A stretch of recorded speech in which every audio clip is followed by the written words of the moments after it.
처음에는 동훈아나텍이라는 회사를 좀 살펴볼 텐데요. 어제 두 건의 주식 연계 채권, 메자닌 채권을 발행을 했는데 이 회사는 이제 팹리스 반도체 팹리스 업체라고 하고 특징적인 게 이제 여기 제가 써놨지만 이자율 0%인데요. 실제 공시를 보면 화면을 좀 조정을 하겠습니다.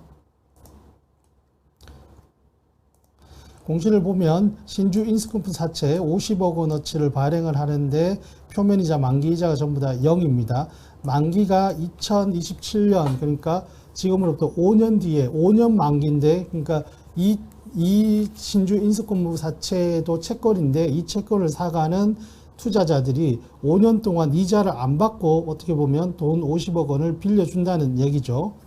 동시에 별도의 전환사채 발행도 했는데 20억 원 규모의 전환사채를 발행을 하는데 역시 표면이자 만기이자가 0이고 만기는 2027년까지 지금으로부터 5년 뒤입니다.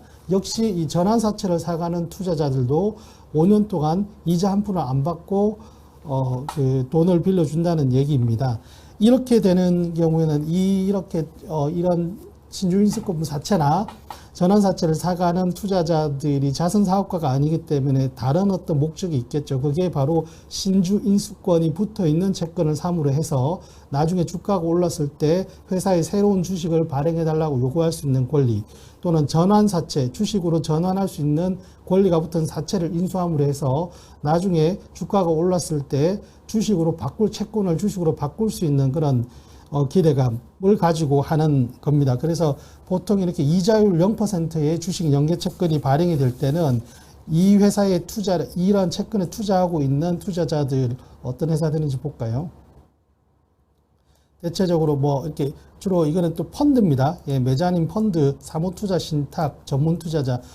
주로 보통 주식 연계 채권을 발행할 때는 이러한 사모투자 전문 회사들이 많이 투자를 하는 경우가 많은데 우리가 알고 있는 PEF 그러니까 기업을 인수합병하는 이러한 PEF 사모펀드의 개념이 아니고 그보다는 많이 이제 자본 규모나 회사 규모가 작은 이런 전문적인 소위 메자닌 채권에 투자하는 이런 사모투자 신탁 회사들이 많이 사가는데 그다음에 이 회사들이 샀으니까 그리고 이자도 받지 않는 그런 채권을 샀으니까 그러면 앞으로 주가가 굉장히 강하게 오를 기대감을 가져도 되느냐? 물론 이론적으로는 그렇습니다. 이 회사들은 앞으로 주가가 오를 가능성을 염두에 두고 투자를 하는 것은 맞는데 그렇다고 반드시 이 회사가 오를 것이라는 건 누구도 보장할 수가 없죠. 그래서 이렇게 생각하시면 될 것 같아요. 이런 메자닌 채권에 투자하는 사모 투자 전문 회사들 같은 경우에는 이 지금 보시는 동훈아나텍뿐만 아니라 여러 회사에 이러한 전환사채나 신주인수급 사채를 계속 이런 식으로 투자를 합니다. 그러니까 주가 상승에 배팅을 하는 거예요. 이자보다는 향후에 주가 상승에 배팅을 해서 주가가 올랐을 때 신주를 받아서 차익을 실현하는 그런 목적인데 다만 한 곳에만 투자를 하는 것이 아니고 여러 군데를 투자를 합니다. 우리가 낚시의 비유를 할 수가 있는데 낚시하시는 분들이 낚싯대를 하나만 가지고 하는 것이 아니라 5개, 10개 낚싯대를 여러 군데 꽂아 놓죠. 그 중에서 모든 낚싯대에서 물고기가 물리지가 않습니다. 몇 개만 걸리면 되고 물고기가 안 물리면 다시 낚싯대를 돌려 올렸다가 다시 미끼를 갈아서 다시 던지죠. 그런 것들이 이런 주식 연계 채권에서 나타나는데 그래서 아까 보면은 이번에 동훈아나텍이 발행하는 이 주식 연계 채권도 만기가 5년이라고 말씀드렸습니다. 지금 2027년까지 5년인데 만기는 그러니까 이거는 표면 만기입니다. 표면적인 만기는 5년이지만 실제 주식 연계 채권의 만기는 이 표면 만기를 보면 안 되고 모든 주식 연계 채권에는 거의 99.9% 풋옵션이라는 것이 붙어 있습니다. 조기 상환 청구권. 이 조기 상환 청구권은 이 주식 연계 채권을 사가는 투자자들이 만기까지 기다리지 않고 중간에 본인들이 투자한 원금, 원리금을 돌려달라고 회사에 요구할 수 있는 권리이고 이때 회사는 의무적으로 돌려줘야 됩니다.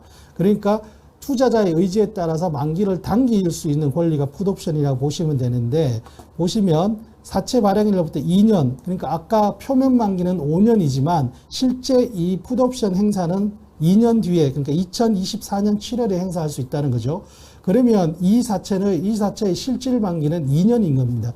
앞서 봤던 표면 만기 5년이라고 해서 머릿속에 지우고 2년 풋옵션이 행사되는 시점, 바로 발행 후 2년이 이 사채의 실질 만기이고, 이 실질 만기가 되면은 이 주식연계채권을 사간 사람은 어떻게 되느냐? 아까 이자율이 0%니까 조기 상환, 즉 풋옵션을 행사하면 역시 이자 없이 원금 100%, 원금만 받는다는 뜻입니다. 이렇게 하면 투자자가 손해가 아니냐? 손해죠.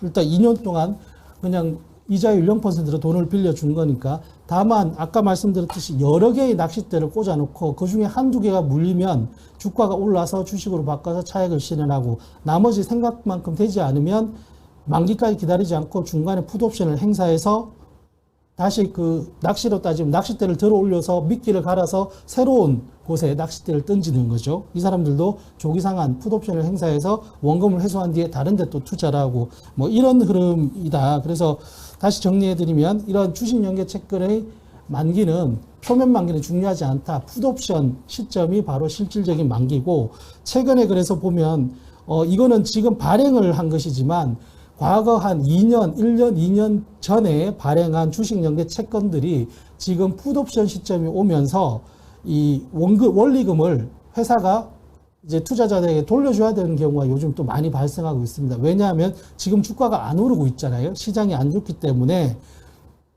2년 전에 이런 주식연계채권에 투자했던 그 사모투자 전문 회사들이 생각보다 주가가 안 올랐네. 그러면 이 원금을 회수하자. 그리고 다른 데 투자하자. 이런 흐름들이 물밑에서 많이 일어나고 있습니다. 그래서 혹시나 본인들이 여러분들께서 투자하고 계시는 종목 중에서 한 1년, 2년 전에 발행한 주식연계채권이 있다면, 그리고 그것이 아직 행사되지 않았다면, 이거는 근데 행사 전환 가격보다 지금 주가가 여전히 낮다. 그러면 이거는 그 당시에 주식연계채권에 투자했던 사모 전문 투자회사들이나 이런 사람들이 풋옵션을 행사할 가능성이 높다. 풋옵션을 행사하면 어떻게 되느냐? 회사에서 그만큼 현금이 다시 나가는 겁니다. 그러니까 회사가 예전에 빌렸던 돈을 다시 토해내야 된다는 그런 의미가 되는 것이죠. 그만큼 현금 유출이 있고, 현금 유출이 있다 보면 회사에 그만큼 유보 자금이 떨어지는 것이죠. 다른 데 어떤 투자하거나 배당할 여력이 없어진다는 그런 식으로 계속 좀 연결고리가 있으니까 그런 점들을 좀 유의해서 보시면 좋을 것 같습니다.